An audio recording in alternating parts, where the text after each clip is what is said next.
la diversité dans une entreprise est une valeur ajoutée.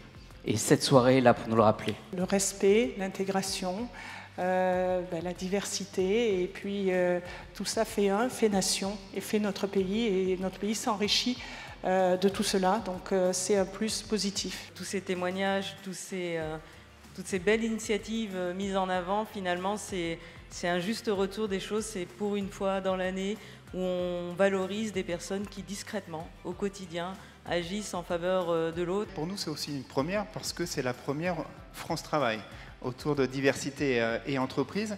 Et ça correspond bien, j'ai envie de dire, à la philosophie de la loi qui a été votée fin d'année dernière sur le fait d'associer l'ensemble des acteurs. C'est-à-dire qu'on n'est pas tout seul à trouver des solutions pour les demandeurs d'emploi et les entreprises. On intervient beaucoup auprès des jeunes qui sont issus des quartiers prioritaires.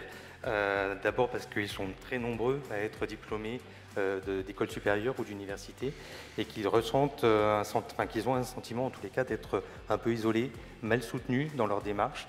Et donc du coup on fait beaucoup pour eux. On ne se contente pas de trouver un emploi, encore faut-il aussi pouvoir s'y épanouir, pouvoir y développer une carrière également. Le FIPHFP, donc, c'est le Fonds pour l'insertion des personnes handicapées dans la fonction publique. Donc on accompagne, notre mission c'est d'accompagner les employeurs publics dans le développement de leur politique handicap. On travaille, je répète, voilà, de concert, et il y a plein de choses à faire pour que la société soit plus inclusive. Être en tout cas alerte sur la manière dont on fait cohabiter les générations et aussi de bénéficier de l'expertise et des connaissances de nos seniors et de ne pas les amener trop tôt sur le départ, et c'est ce qu'on s'efforce de faire au sein du groupe Apicil. Voilà. C'est de l'événementiel que peu de personnes peuvent faire. On les fait aussi parce qu'on, Xavier Antoyer le disait tout à l'heure, on est adossé à des titres qui sont porteurs aussi de ces débats sociétaux et qu'on essaye de faire vivre, d'animer et d'alimenter par l'écrit, mais aussi par l'événementiel. On est content de pouvoir dire qu'aujourd'hui, voilà, on a un taux de féminisation sur des métiers qui sont quand même plutôt masculins pour les cadres de plus de 38%. Donc c'est des sujets qu'on essaie de travailler au quotidien. Nous, on va dire, c'est pas qu'on l'a pas choisi, mais on est dans une entreprise où déjà, si vous voulez, il y a ça dans l'ADN. C'est-à-dire que nous, on est là pour délivrer de l'électricité. Et donc, on a vraiment ancré en nous cette mission d'intérêt général. L'inclusion et la lutte contre les discriminations, on les a inscrits comme des points forts de notre charte éditoriale.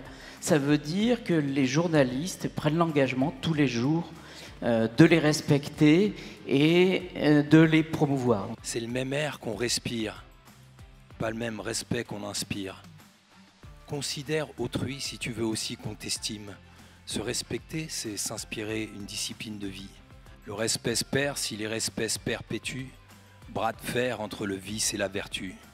La définition de l'écologie n'est pas assez large et beaucoup trop restrictive pour que en fait, ça paraisse pas très naturel et bizarre de se dire que ça va intéresser les plus précaires. Mais en fait, c'est votre définition qui est problématique. Élargissez-la et vous allez capter que ça va intéresser tout le monde. Et c'est ça qu'on essaie de faire.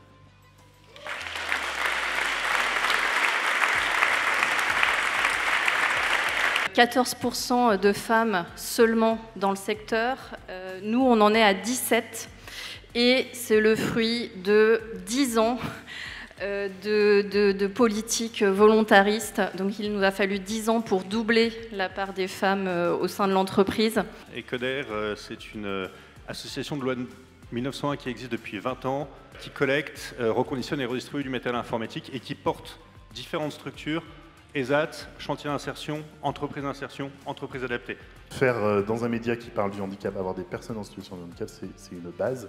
Et c'est ça la vraie richesse et la vraie diversité de notre entreprise. Voilà, vous dites c'est une entreprise. Oui.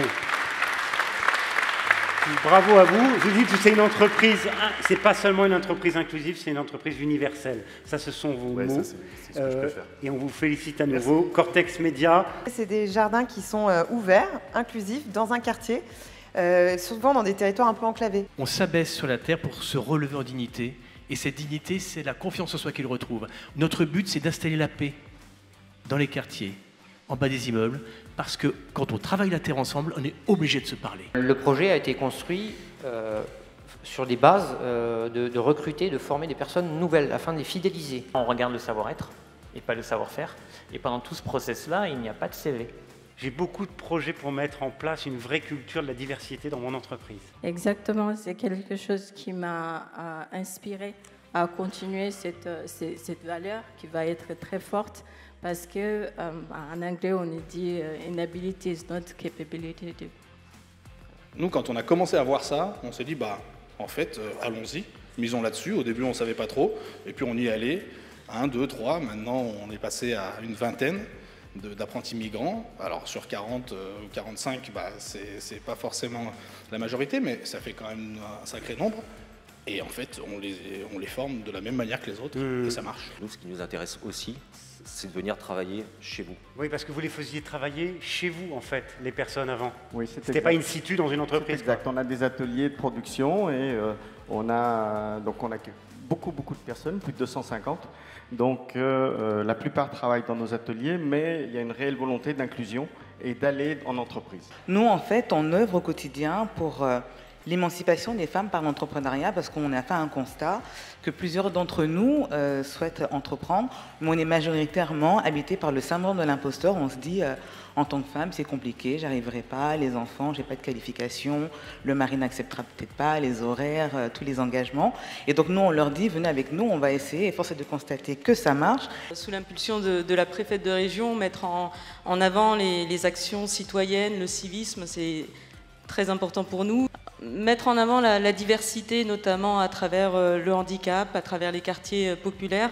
Et souvent, lorsque dans cette société, on met souvent en avant les faits divers, on oublie que notamment dans les quartiers populaires, il existe beaucoup de solidarité, beaucoup de bienveillance, beaucoup d'accompagnement. C'est franchement une soirée qui me fait du bien. Ouais. Voilà, ça me fait du bien, et ça doit nous faire du bien à tous, parce qu'on voit des personnes qui nous apportent beaucoup par leur parcours et puis qui ont développé une qualité extraordinaire, c'est la résilience.